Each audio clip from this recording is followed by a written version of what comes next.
So I got a letter from somebody asking a question. They said that they've been trying to put together a strategy that ignores conventional wisdom, but I have little experience doing that. In analyzing my results, I lose a majority trades due to stop loss. Now, this is always a problem, is that you're supposed to trade with a stop loss, and if it's too tight, that's kicking you out of the system. Of course, so he's speaking about the videos I've done, and he says it doesn't really teach a system, but describes a trading philosophy of trading. It's the philosophy of trading is definitely against, like if you went to say you're a basketball player and you get onto the basketball court and the ball that you're playing with changes its compression ratios. It's changed. In other words, it goes from being, remember that football thing with the inflate gate or something, or deflate gate? That the pressure on the football was not dialed in, calibrated. And therefore, the game was considered to be unfair because it was low pressure and the guy could get a grip on the football. Imagine if you decided to invest in a sports team and their football or their basketball was changing its pressure not only every game, but randomly throughout the game at different intervals. How would you bet on the, even presupposing that the team is on a winning trend, a winning streak, how would you bet on that? How would you gamble on that team? Would that change your metrics as far as, they handicap these things when you bet? So it's the same thing when you're trading. Trading's gambling, betting, same thing. They call it spread betting over there in the UK. So imagine this is your format. In other words, this is the world you walk into. And how are you going to judge, how are you going to be correct? In other words, you're right about the thing, so therefore you make money because you're correct about the actual. You're going to make money. Say you hold through the whole season of every game this team plays, and despite the fact that this ball is changing dimensions, you have enough faith in the fact that, well, they're on a winning streak. They're in a trend. You can even see their stats trending. Is it time to start betting for them to win most of the games, even with the handicap, and the handicap being, say, one of the things that handicaps you is the fact that the ball's changing pressure throughout this, and everybody's able to somehow adapt to this distortion. It's not a level playing field. And there's actually people out there that are playing that are different weight classes and different skill levels. So without regard to that, imagine everybody's the same skill level, but you have this one component that keeps fluctuating, the pressure of the ball. So I would just call this the volatility of the market. Now, it may be that this team is just going to kick ass all day long, no matter what they do. Even if you handed them marbles to play with, they could pull it off. But the other team, of course, has to play with the same marble. And those are the Bulls and the Bears. So if the Bulls and the Bears are tugging at the price, and so the other team is forced to accept the fact that the pressure is changing too.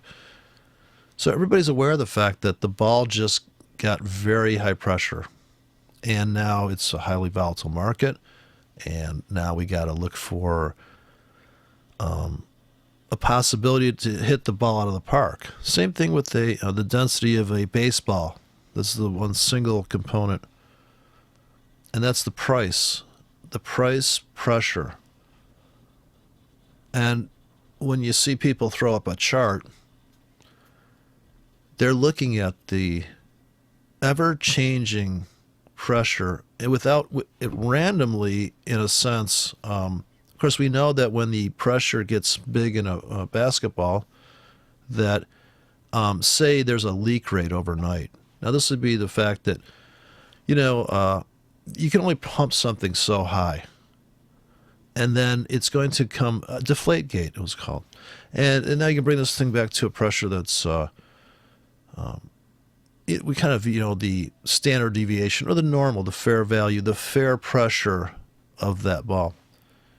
And during Asian sessions, say the ball is completely deflated, but they pump this ball up every day, and sometimes they overpump it. But imagine it's being pumped by an invisible hand during the game. Okay, so the game, let's say the game is every time the market opens, it's open for 24 hours, and it's a new game.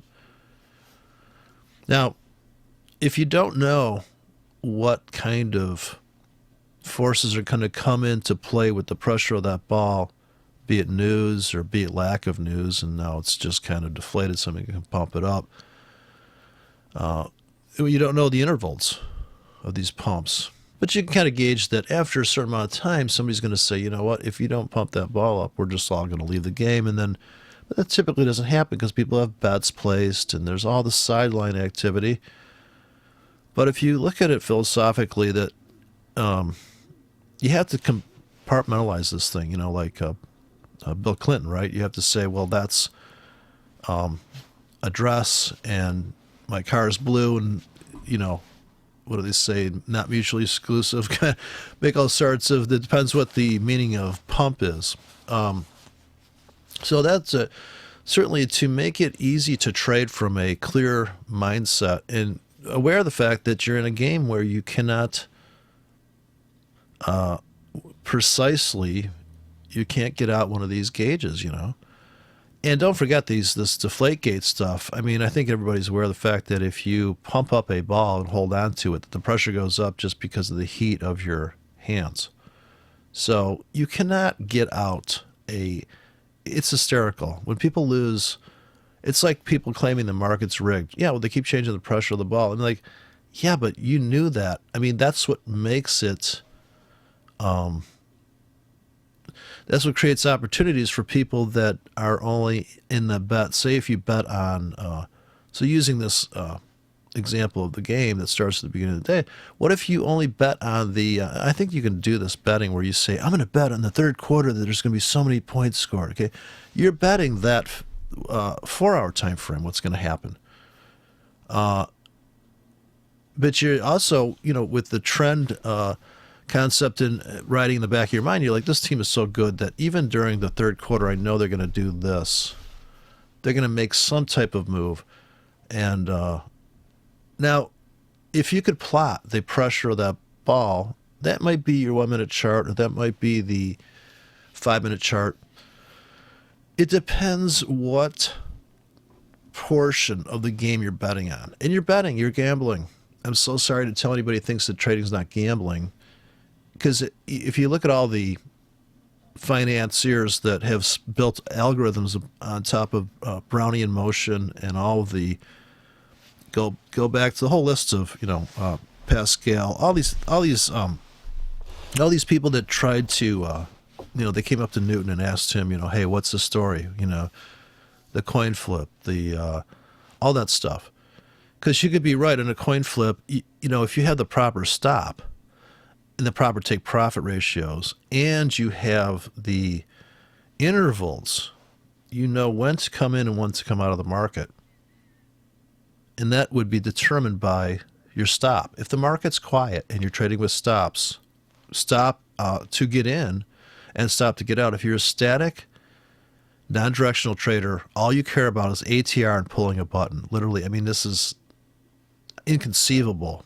But if you have a stop of 10 pips to make 20 pips, and you're going to buy on a stop 1 pip away from current price, which is really a market order, but just to make yourself a supposed disciplined trader, you could do that, right? You could say, well, I've told myself, listen, it's confirmation entry, so I'm okay.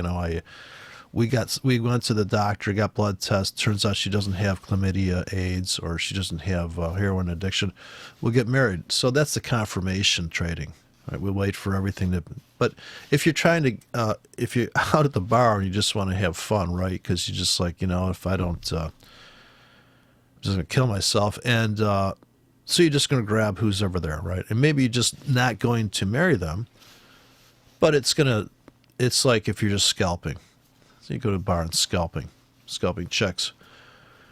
And you're not going to get married, right? You're not a position trader. And is it okay to do that? And of course, now all of a sudden, you open up a whole category of psychology of your lifestyle compared to the market's lifestyle. Well, the market's lifestyle is a crack whore. Are you comfortable making money from rescuing a crack whore from the depths of despair, right? If your game is that you are looking for a train wreck to rescue, then certainly you're looking at a market that is unfair. It's just not fair how she's punished herself. And there's a trade for that. But that's a high risk trade, right? Because you don't know if she's going to die on your watch. You don't want the responsibility of those things. And I look at the market like that. When I see movements in the market, I think, God, this is like a really, who knew she was going to throw plates? And do I have a plan for that? And for a lot of traders, they would say, well, when she throws plates, I just leave the house. I don't even trade it. I don't even try to find a way to make money from that type of behavior. And of course, these outbursts, pumping up the ball, and I don't know if you've ever come home and the ball's already pumped up and you're like, oh boy. And of course, I don't know if you've ever been with the relationship where they say, I don't want to talk about it. Of course, this is the worst, where you can't even see the ball. You just hear it like, you hear somebody pumping a ball, but you can't see it. So it's no different when you look at the market, because there isn't anything that isn't imported. Like even when you drive a car. Now, driving a car is a conventional wisdom thing. There's streets, and there's typically this kind of sense. I took a tour of Britain on the internet, and there's a sense when you look at a road, hey, I wonder how fast I could drive on this road. Like, you can kind of get a feel like, you know what, there's no shoulders, so maybe I should take it easier, or there's no, apparently in this place, you just kind of like you're on your own. They just have like a slash.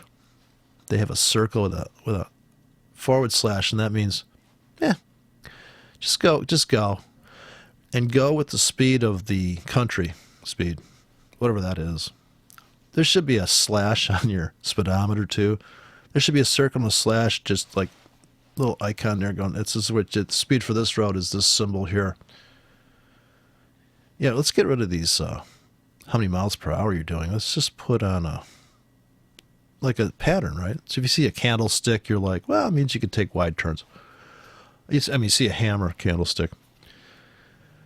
But all this stuff, I don't know about you, but all this stuff is constantly coming into my brain when I'm watching a 5-minute chart or the market's going up, the market's going down. Now, typically, when the market's going up in the stock market, you're loving it because you own stock in the market. And when it goes down, that's a bad thing. And then you hear on the news, people say, oh, market's down. And I had no idea that people were making money selling. Only when I saw futures did I hear people say, oh, well, in futures, you can trade both directions. Now, where I grew up, if you sold the stock market, if you shorted it, that was unpatriotic. You can't do that. You shouldn't trade against your country. In fact, they outlawed that in Russia was it China? Like 2 years ago or was it a year ago, the markets were slamming around like a wet noodle. And they said, you can't sell. No, sorry. We don't want you piling on to that trade. And of course, that's a whole other topic of order and balance by telling people they can't sell. Well, they just create even more of a price vacuum, and it spills over to the next country, and then they sell in that country even harder to make up for it. People are hedging. This is the idea that you're going to just go to President Nixon gas lines from the 70s. I think it's the gas lines because he was going to put a price fix.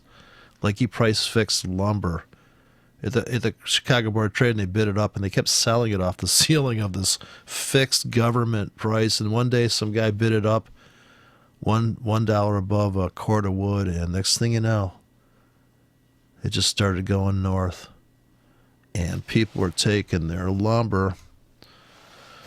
These lumber farmers were taking their stuff right to the Chicago Board of Trade and doing back deals in the alley at the new market was just created in the back alley. But that's a whole other topic. But you can see the trying to fix prices, and the Forex is completely Wild West. Anything can happen. You gotta love that. But I think if people are stock traders and they come into Forex and they're thinking, oh, Forex is rigged because look at that spike, 1,000 pips. It just wiped out my account and my kid's college fund. What the hell was that? And you wouldn't see that. If that happened in the stock market, it would be world news every second. All the people jumping out windows and, like look at the depegging of Swiss franc. If that happened to the stock market, can you only imagine what the news would say? My God, I mean, it'd be the end of the world. So that's why you have to trade with stops and just the sense of safety, because you're in a world where not only can the basketball be overpressurized, but it could have a nuclear device in there. Now that would be really create a lot of fear for people. That of course, this is why you need more than one broker. Not only do you need more than one trade. If I've seen it, I cannot tell you how many people that I don't talk to that many traders, I guess, but the ones I talk to, I'm like, oh, they got what's one broker? And it's like, oh boy, yeah, I don't know how. I mean, I'm pretty excited about trading, so I just want to keep opening new accounts and seeing how their platforms, in other words, how their tick chart looks and how this looks. So being a trading junkie does make it frustrating to watch. And even in the word professional, forget with the professional trader. I could show you, I might do this video with this guy, Decisive Trading. I don't know if anybody's seen Decisive Trading.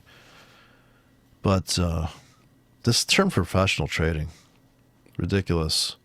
Or I'm a full-time trader. What the fuck? You strapped to your monitor with one of these Google eyeglasses with a tick chart on it? Full-time trader. Christ. You're sleeping. You got to sleep, right?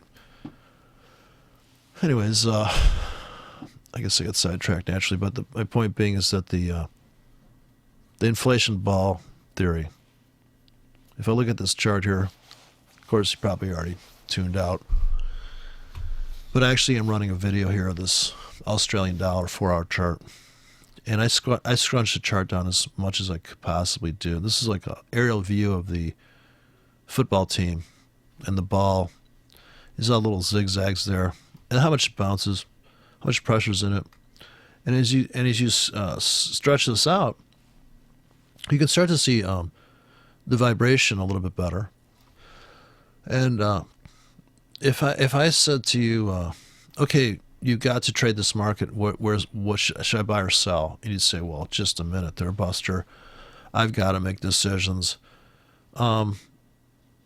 Now, what if I said there's no money in this trade? I just want you to pick the direction and tell me, is this going up or down? A lot of people won't even do that. I'm not even kidding. I think there's more, typically, for people with half a brain and half of an ego, there's more stress in saying, should I buy or should I sell right now? Because the ego is saying, well, will I be right or wrong? And not even talking about money. People will not tell you. If they do tell you, who knows, even if maybe they're just impulsive. They just say, oh, I'd buy it, or I'd sell it. Now, some people say, well, I got to break out my tool set and I'll get back with you in about 3 weeks. And some people say, it'll take about 5 minutes. And even at that, without risking money, people will have a vested interest in the outcome of that and the embarrassment of being wrong. So if you put money on the line, now you never erase the ego part. You still have the am I right about this trade? And now I've got money on it, so I really better be right. And why would I bet money on this if I wasn't certain? And this is where you come with this confirmation bullshit. Well, there's no way you're going to know whether the next trade is a winner or a loser, even if the dollar amount is so insignificant to your life. It could be a dime or it could be $10. And I can tell you from my feelings, when I lose 10 cents, or I make 10 cents, and I realize that this trade's going nowhere. I mean, I'm just like, if I made the wrong decision and I lost 10 cents, I'd say, damn it. I mean, it just registers to me like I lost a buck, because the combination of that I got into the trade because I thought it was going up and I was right, but I got in a little late and the market's really kind of drifting, and I'm like, you know what? Fuck them. I'm getting out, and not only knowing because I can get right back in. Now, this is the other thing. So having this revolving door psychologically is really not a skill that you normally have in real life. It's not a real life skill. You don't need it. In fact, you wouldn't want to live like that. So this is why trading doesn't fit. This is why it's so difficult, because it's so against the conventional behavior that makes you successful in all the other businesses. And the only thing business about this business is the realization that being in business is a losing proposition. I don't know if anybody's owned a business. Of course, you come across these snowflakes on Facebook that have never owned a business. I mean, I've never even thought about it, what it would be like to own a business. Not realizing that every moment you're in business, you're losing money. And then I like how they're blaming Trump for these bankruptcies. And like, from a guy that also started how many companies, he had 6 bankruptcies. They put the 6 up there, like comparing it to you. Like, most people haven't filed bankruptcy unless they lost their job, right? I mean, but if you're starting businesses, you're going to blow up accounts. You're going to go bankrupt. I mean, there's no way this guy is not. He made 20 businesses and he had 20 accounts and he blew up 6. And I don't know. Now I'm going to go off on a political pissed off rant about all the babies, all the spoiled brats that think so they're entitled to something, and that this guy here, wow, let's see his tax. He filed bankruptcy. What a loser. Well, are they winning? You have to see a loss as normal. I mean, I'm not talking about blowing up every account. I'm saying that's normal business practices. Like in the old days, they used to say stuff like, well, we got to keep the lights on, right? In other words, if you're selling retail, you got to have people standing there selling stuff. And if nobody comes into that store for 3 weeks, I mean, you got to have money to burn. So I say, fuck all these trading courses. Just start trading. You'll figure it out. Now, my only suggestion is trade a demo. You're risking your ego, which for a lot of people is plenty of punishment. And publish your stuff. But think about your thinking. You have to see yourself outside of yourself. Now, you have to have an aerial view of your lifestyle. And I guess that's the reason why people leave the house and go out. And I don't know if you've ever gone on vacation and come home and you look at your life and you go, gosh, what was I thinking? Like, so it's hard to do if you're staring at, now, you don't have to be staring, but if you're conscious of this one market and the way it's behaving, you're seeing the market based on everything you know, right? You're trying to bring all of your knowledge to bear on that market. But the trick is to have a beginner's mind where you see the market for what it is, and you're able to reset your whole brain in the morning and say, forget everything you know, right? Because you've already got it. It's bad enough you subconsciously have a bunch of garbage in your head. So you don't want to re-entertain that every day. And all these safety blankets that people hold on to, like a moving average and all these things, they're just another way to distort. Like you can say you're really fat and you put on baggy clothes, right? You're not going to put on spandex. Of course, there's some people that do put on spandex and it only enhances their sausage-like appearance. But imagine you put on like the old joke was Omar the tent maker. Omar the tent maker would make that kind of big clothing. Now, this is when you look in the mirror, you say, yeah, it looks so bad. I don't see any rolls of fat. To me, that's like a moving average. Well, market looks kind of like it's. Let me put something on here to see. Oh yeah, I put on a scanner. The harmonic scanner says that this is a good place to get in. Now, it's completely irrelevant, isn't it? If you ask anybody running moving average, well, what's the trade? They want to send an uptrend and wait for a pullback. Okay, but how deep is your pullback? Do you have a tactical way of entering the market without blowing up the account? Is there a way to gracefully get in and out of the market? Is there a way to dance with the devil? You wouldn't want to. People say, well, I wouldn't even want to think about that. Who wants to take risk? Now, if you're risk adverse, another big problem is risk adversity. And if you're not a risk taker, I don't know if you can trade. Maybe you can trade if you sign up with. Now, here's with the safety that you're torn between. Well, should I just get a signal service and I'll let them decide. Now, I've been down that road too because so I had some people lose $20,000 for me years ago in currency options trading before even it was like 25, 30 years ago, and they said, oh well. I said to myself, well, I don't do that. It was like 20 years ago. I said, I don't do that myself for a living, so I'll let them do it, right? They got the Mensa. These guys from Mensa. There's some kind of pompous ass, we're smart people crap. I mean, half these people, they can't find their way out of the home, right? They're a member of Mensa. Dude, if you got to be a member of some brainiac society, you already got a problem, right? It's at the old joke, famous comedian from the 50s. I wouldn't want to be a member of that club. Yeah, because the most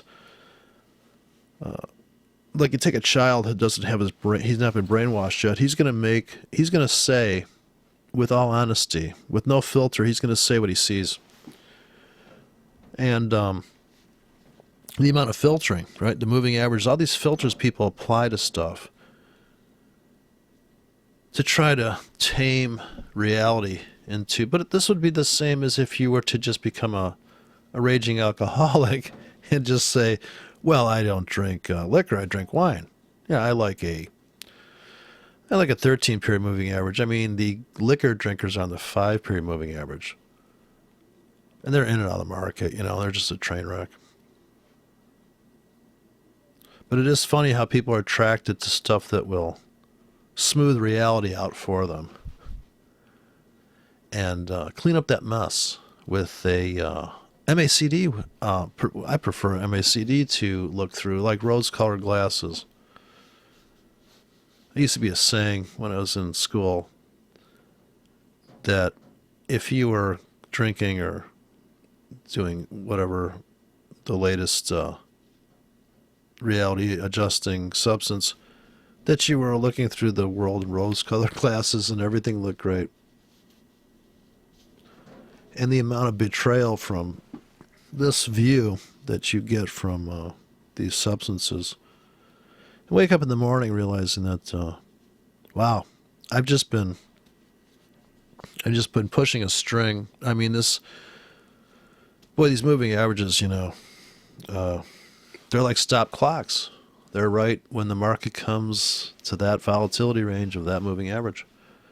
Then the answer was, well, get a adaptive moving average. Well, I think I figured that out. It's called the hard effort of putting a trend line on closing prices and constantly updating that manually is the only true adaptive moving average. Of course, that's a ton of work.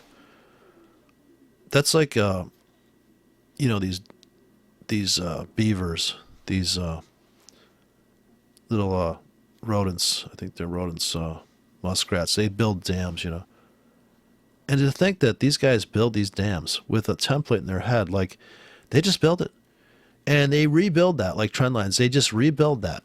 And if the water comes and takes it out and a flood comes up, they just come back and rebuild it. They don't say, oh, damn, don't you have a moving average for this? Don't you have a robot to build this dam for me?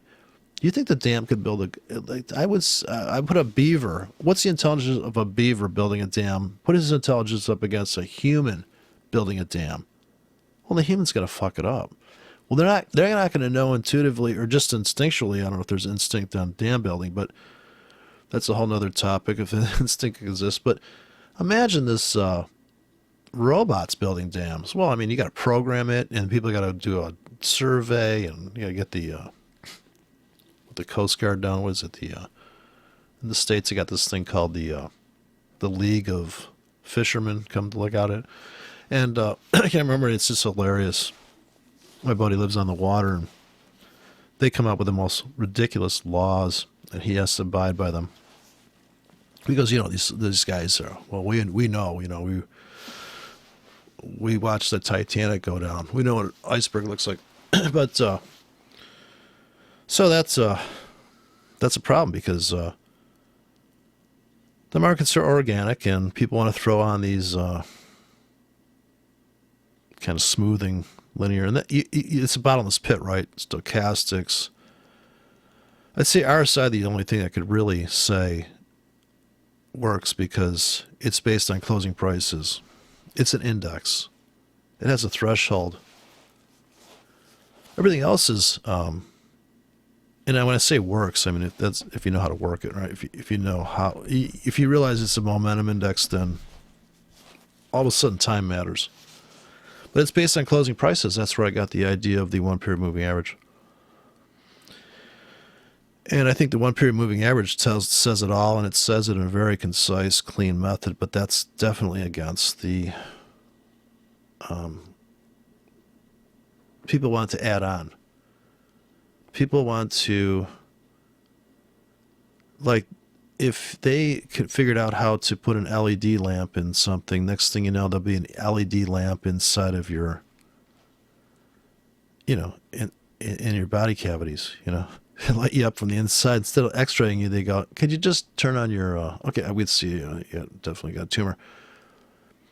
I'm sure that'll be next, right? Did you just put some uranium-235 in you? Just walk around with a constant X-ray going, just in case something goes wrong. It can't, constant. But I used to think it was about that. Like if I just had this, I mean, you eventually reach the dead end, and hopefully you'll get there sooner than later because once you go through the list of, I don't know if anybody plays guitar or any instrument. Even if you play table tennis, you are looking at the latest paddle to use, right? Or the latest balls. But when it comes down to it, it's a skill level. Do you have the skill to play the game? Yeah, you can tweak it with a moving average. You can say, oh, yeah, but do you have the skill set? And, of course, if you look up skill set, psychological skills, what you'll find on the internet, amazingly, is you will not find anything about... It all comes down to sports. It always is a reference to psychological skill. Always comes down to sporting, like performance art. It doesn't come down to, you don't even see it come, you don't see any reference. Sports is so big in the world that you don't see a reference to music skill being a psychological thing. I don't know if anybody's ever played a fretless instrument, but when you slide up to hit a note, if you think about it, you fuck it up. If you just go with your, not even thinking about it, you'll nail the note. So trading's the same way. But the problem with that is that imagine if you were playing a concert, like say you're a famous musician, and somebody told you, you know, every note you play is worth $4.80. We did the math. Your whole show is worth this much. This is what people paid to come see your show. And you get out on stage, and now you're playing by the note. And you got in the back of your mind running, you're like, well, you know, I got bills to pay this week. And as you're playing the song, you're thinking, each note here is worth X, and I got to get through this show I'm up to. And you're looking at a tally in front of you. Now, is that going to affect your performance? Is that going to affect that gut feeling you get when you're like, no, you know what? This market's fucked. Now, there's no technical analysis needed to notice that when you're really up on a trade and you're like, you know what? This could be temporary. It happened very quickly. That skill set of knowing when to hold them and knowing when to fold them, and this nonsense about let your profits run. It's like, well, look at it go up. I mean, you really think it's going to go forever. So gut feeling as opposed to technical analysis. Now, the idea is that technical analysis is superior because, it's very thought out. Well, the way people are doing it, I don't know about that. I mean, people are throwing up ridiculous stuff there and claiming it's technical analysis, but the word technical is supposed to attract people with a pencil behind their ear that have a half a brain. But the downside of that is that you're making it, supposedly, you're kind of blocking out a lot of people that just say, well, I can't even spell technical. I just have a feeling it's going up. Even the best traders in the world are people who are just like, looks like we're going up. Bye. It looks like we're going down. So what? And they can't tell you why it looks like that. They just have a feeling. They watched enough behavior and they go, you know what? It's been going sideways too long. I think we're going to go up or down. And even if they're wrong, if their ratios are good, they're killing it. Now, if they have a losing week, they're like, oh gosh, maybe I should sign up with Empowered Trading. Wow, I really lost my mind. Well, what do you think? What do you think the fractal, the rest of their life is totally off the rails? The proposition is everybody supposedly that comes to trading has the rest of their life together. If you got a needle hanging out of your arm every morning, you could actually be a good trader, right? Now, if you maybe that's how you pay for your drugs, but it's not normal. But these people are typically not attracted to trading. It's a very bizarre world. The people that are probably the best traders aren't attracted to it because their life, and they have the perfect lifestyle of a trader of the market. They are the market.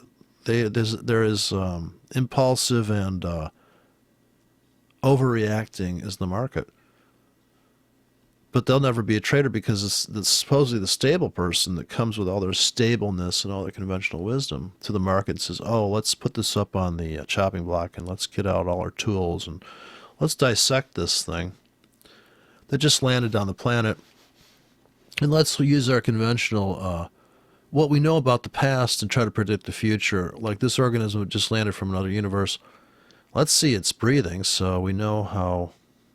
Well, we'll make assumptions about it. Now, this whole checklist is terrible. And you've all seen the sci-fi movies where it turns out that it actually says on the space on the cookbook. I think the Rod Serling, the cookbook is to serve man, but it's not the way they think, right? It's to serve man up as a meal, not to do stuff for mankind.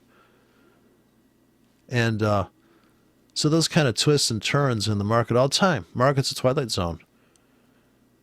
And but that's the romance in it for me, is that you don't know where it's going. So it's fun to speculate. And a lot of people are upset about speculation because they want to know, they want to have certainty in their life, and certainty equates to happiness and consistency. Are you a consistent trader? Well, fuck no. I'm consistently inconsistent.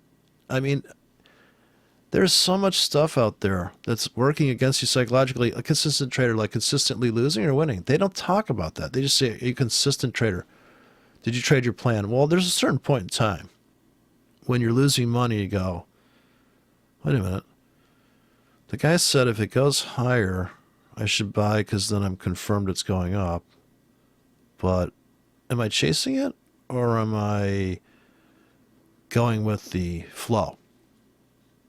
like say you're bar hopping, right? One of those bar crawls where people are getting hammered, and you're like, should we go to the next bar? I mean, we kind of wore out. We've told all the jokes here that we told at the last bar. Can we go to the next bar? And I don't know. I guess I'm trying to say it's philosophical and psychological. And on the weekend, when the market's closed, you could get a whole reset.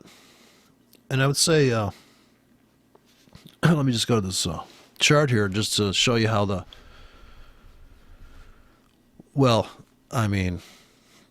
last thing on this chart is the market's going up. Now, I got it so scrunched down, and all I have to do is zoom in one key click, and it changes the whole story. Here, let me stretch this out a little bit. All I have to do is go from here to here, and it just changed the whole story. I think. Wait a second. I screwed that up. I don't have the chart shift here. So all I have to do is zoom in and out.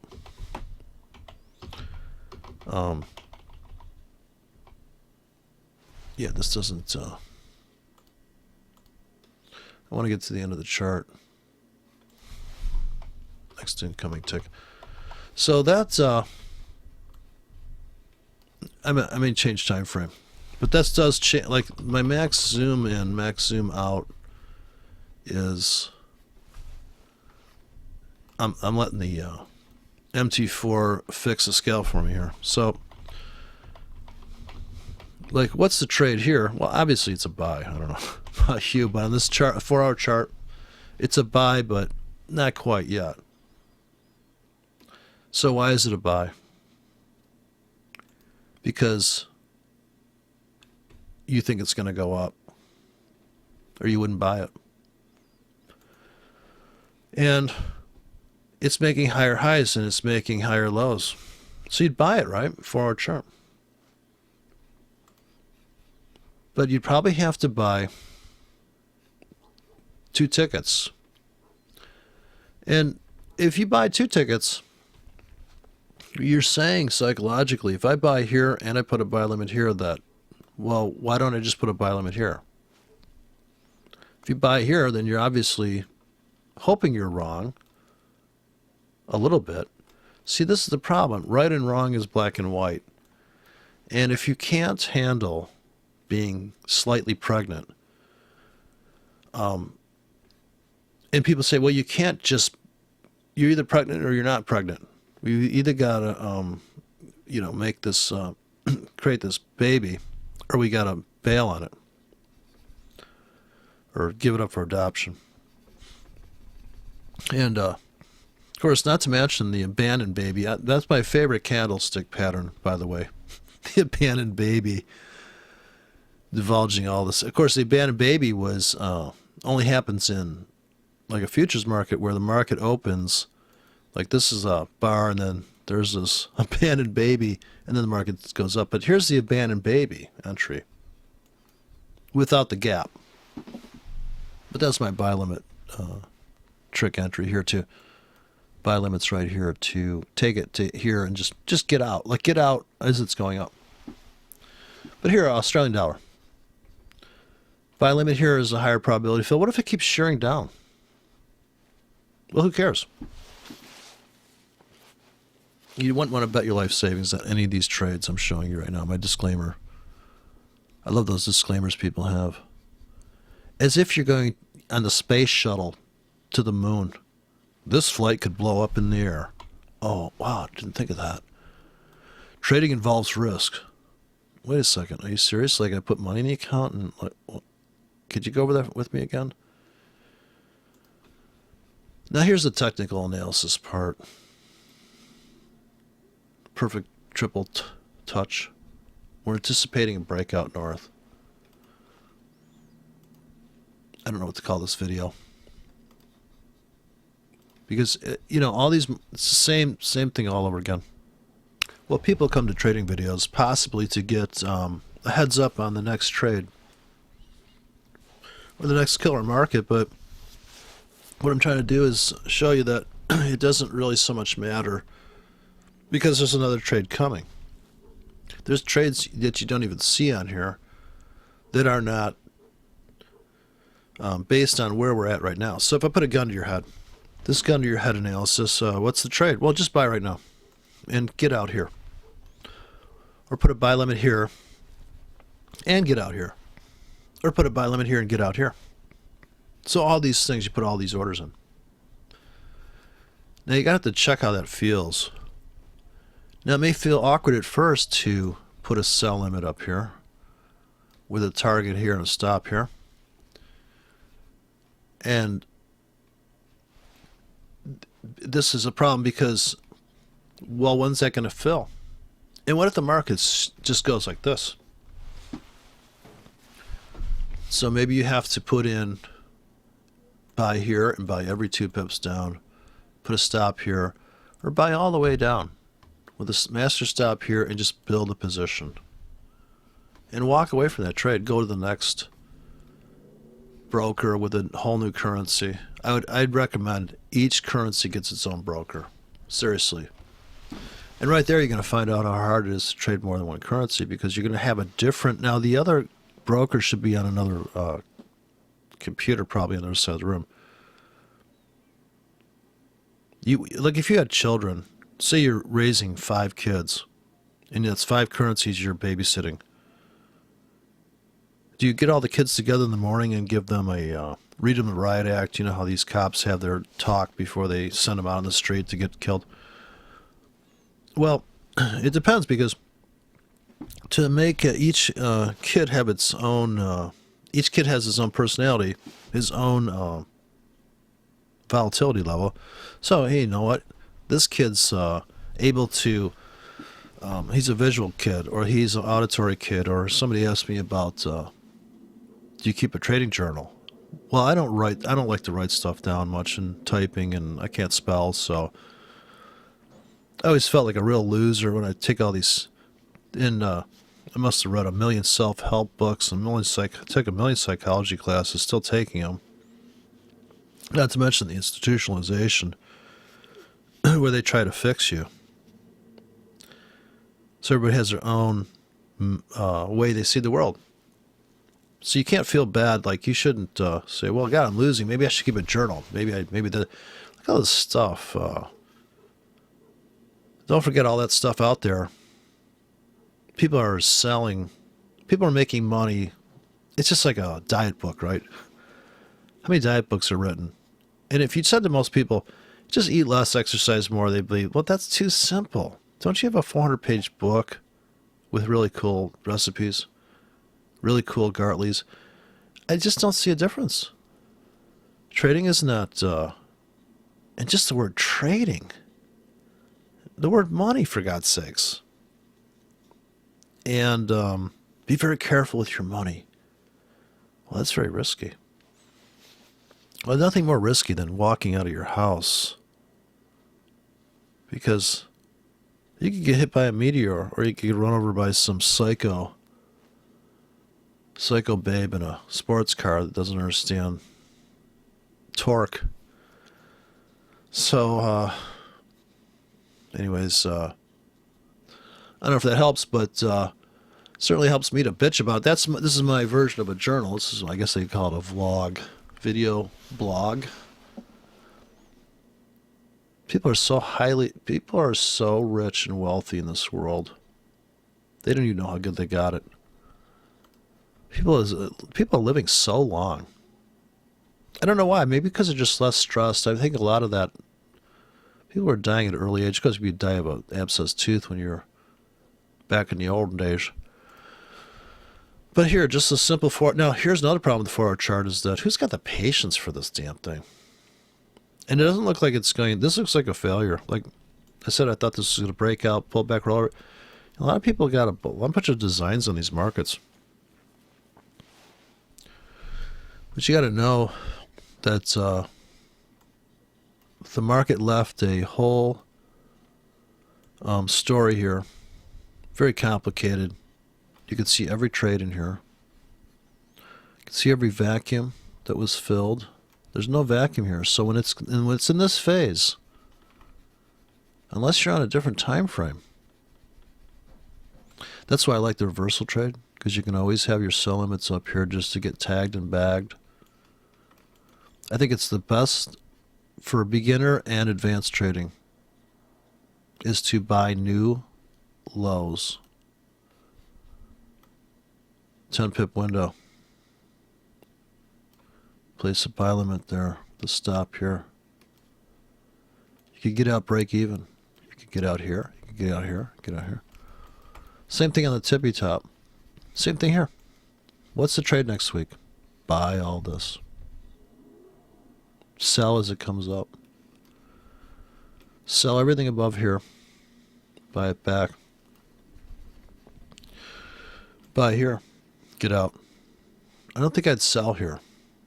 If I was short from here and your stop's here, you're hoping this is going to go down, but this is a triangle. And whether people can see it or not doesn't matter. It's also low volatility now.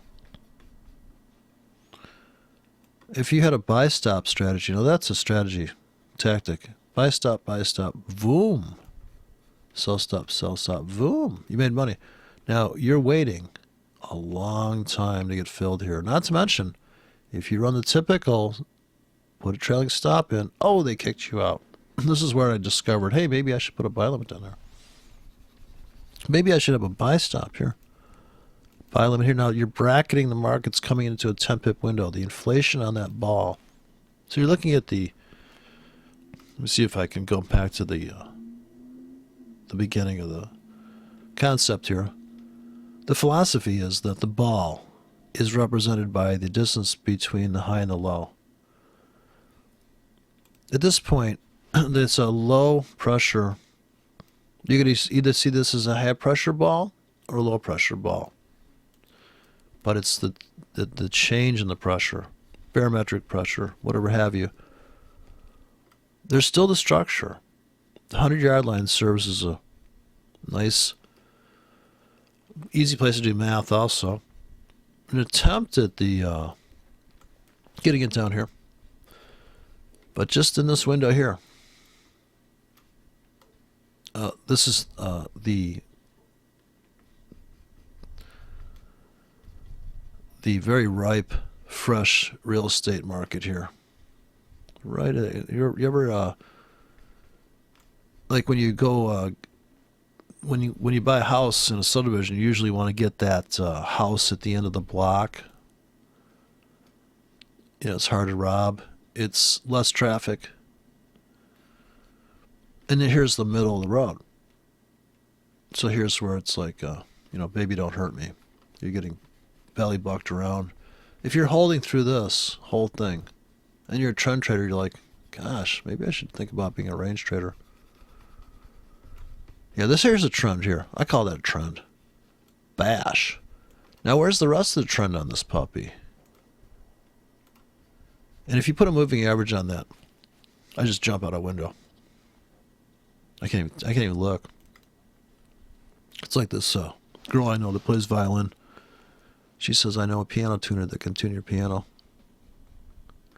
But when he comes over, don't play any music. Because he can't listen to music now because he hears all the out-of-tune pianos. So you don't want to end up like that. Here's the channel trader's a technique. And here's the Ander's pitchfork. Bottom. Here's the closing price hitting right along the median. Here's the top bottom rollover. This is my advanced course. I'm joking. Don't email me and ask for the advanced course. I'm giving it to you right now. You just take that, keep dragging it over, and you just, whatever angle this happens to be, is going to be your rate of change.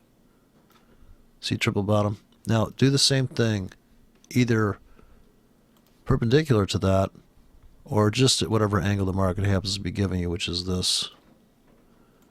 Triple bottom becomes the breakout rollover, and just keep copying that over. You can see, and then this, of course, this has a pip distance to it too, I suppose. Kind of hard to judge it. because it's on an angle, but there's the all the inflection points. And here it should be support, right? It's coming in this diamond here. But that's all just ridiculous speculation. You're not supposed to speculate. Bad. Speculate bad. What they tell you is certainty is good, certainty is happiness. Speculation's bad. And predicting is supposedly good, but the problem I see with the predicting people is that they don't predict both directions. They are biased predictors. Oh, it's going up. They can't see the down picture. And they don't have a trade plan for that. If you go to Empowered Trading, they all talk about how to read a price chart, which means it presupposes that, well, we're going to pick the right direction on this chart. Trend continuation traders claim that they're trading in that trend. But since they're committed to this concept of there being a trend in a particular direction, that therefore we only take trades in that direction, blind to the fact that, or unable to think and see it from the other person's point of view. Now, if you've ever been in a debate class or played chess games, you have to see what the other person's point of view is to actually win the debate. You have to argue from their point of view so that you can see the holes in their logic. You take their side. This is what you have to do. I mean, anybody who's an attorney has to estimate what the defense, say you're a prosecutor, you have to already think, well, what are they going to say? And what is wrong with making money from counter trend trading and trend trading at the same time? It may be impossible for some people because they just say, listen, I can't think about two things at once. You're killing me. Anyways, now if you zoom out, I guess this is what I was talking about, how in the context. Now, if you take this back and keep dragging this along, and this is your rate of change, you're willing to make X amount of pips at this rate of change, or this is your rollover. See how the perfect entry at that rate of change, though. No entry here, double bottom, breakout, pullback, even comes in tags here. And the bullish consensus. I just found a old magazine here called the Bullish Consensus. I just saw it. I thought, God, I remember we used to subscribe to that thinking, of course, this is when people were in the stock market. Bullish consensus. Bearish consensus. Okay, so I'm just going to ramble on here and see. So if you're into this stuff, right, look at how that cues up beautifully. Not to mention this internal. Bottom becomes double top, becomes a bottom. That's the pitchfork. All the way out in the space. We're all the way up in that. And this is why trend lines work. Because they are statically locked like a miter box on the market. Can we walk up this channel? We could have walked up any of these channels we did, and we walked down these channels. So it's really like an antenna. You're trying to pull in stations. This is angular support and resistance. Now, if you speculate, well, could it walk down and get out to this envelope? Yeah, that's all possible. Here's the half, the 50% line.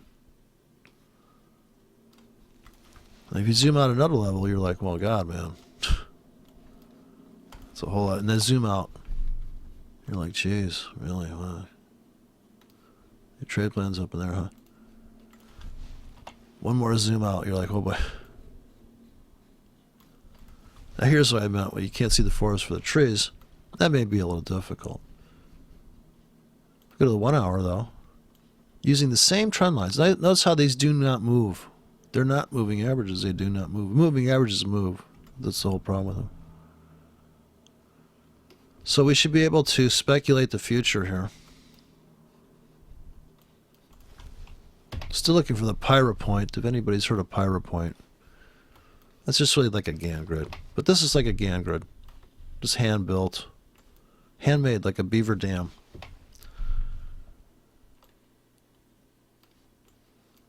This will give you nice intersection points. Now it's not built on this, so you'd have to delete and rebuild the beaver dam based on this fractal. This is going to be a lot more precise. So you've got this triple top, and you've got the lower volatility, and you start to build the dam. This is how Beaver would just adapt to the riverbank. He doesn't have the choice of redesigning the riverbank to fit his. You play the hand you're dealt. So this is another gambling thing. You play the hand you're dealt.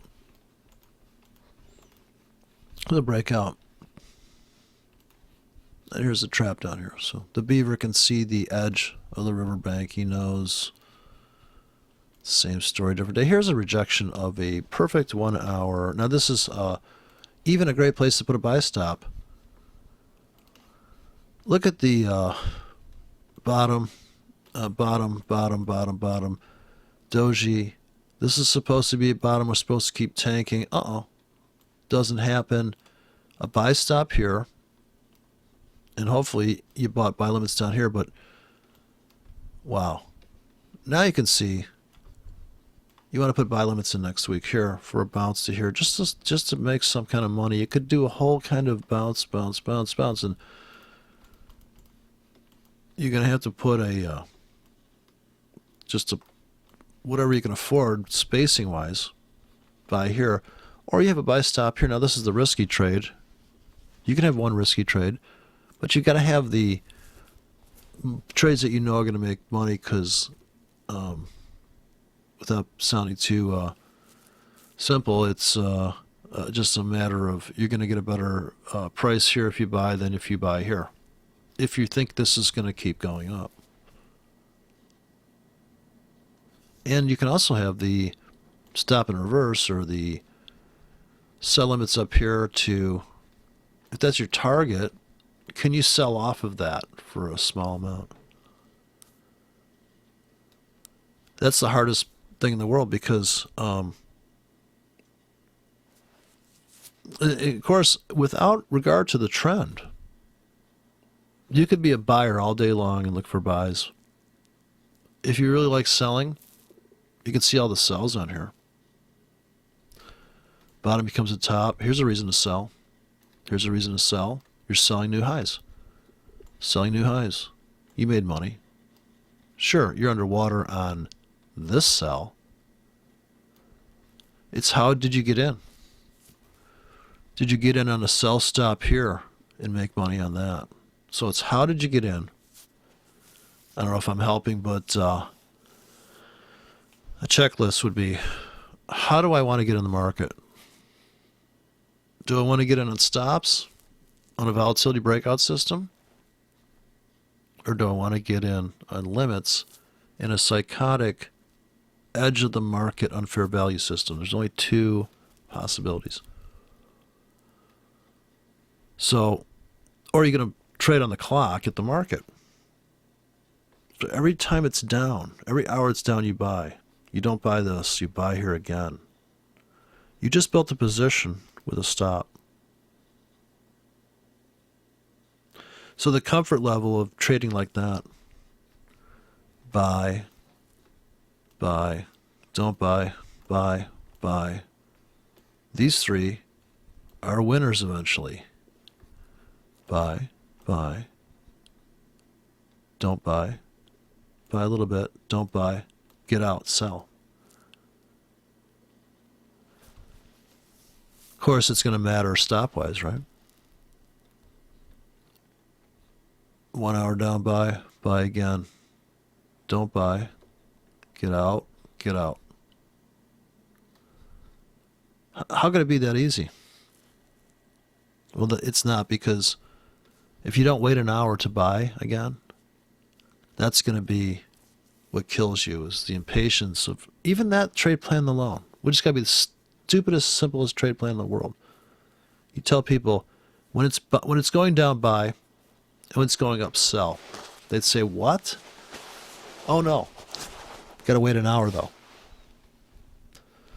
or wait 4 hours.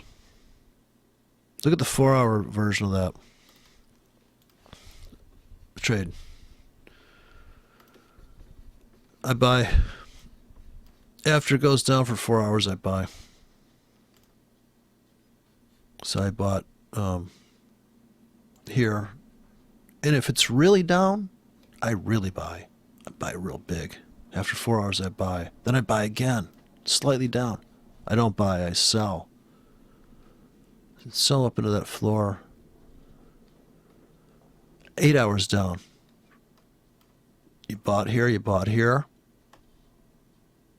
You're up in the trade. Now, this is if you're trading with wide stops because you're looking to make wide profits. You buy and you buy. No buy, buy. No buy, buy. See how easy that is? Not going to happen. People aren't going to do that. Maybe some people are.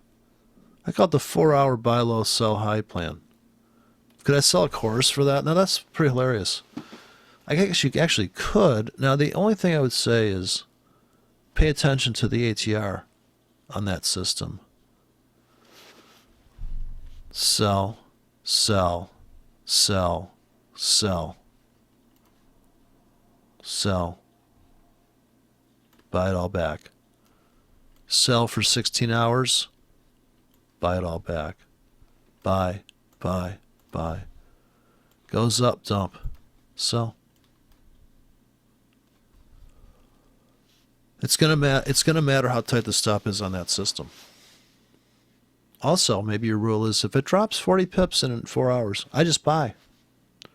Imagine that system. That's in my next module. That's $98, $95 a month. I tell you how big to buy when it drops. But do you really need any people seeing everybody sees what I'm saying, right? You have to buy. Now, how you get in matters. Do you just lay a grid every 10 pips and walk away and buy limits? When you're really lazy, this is what it ends up. Because you know you're going to buy anyways. If you know you're going to buy low and sell high anyways, what does it fucking matter?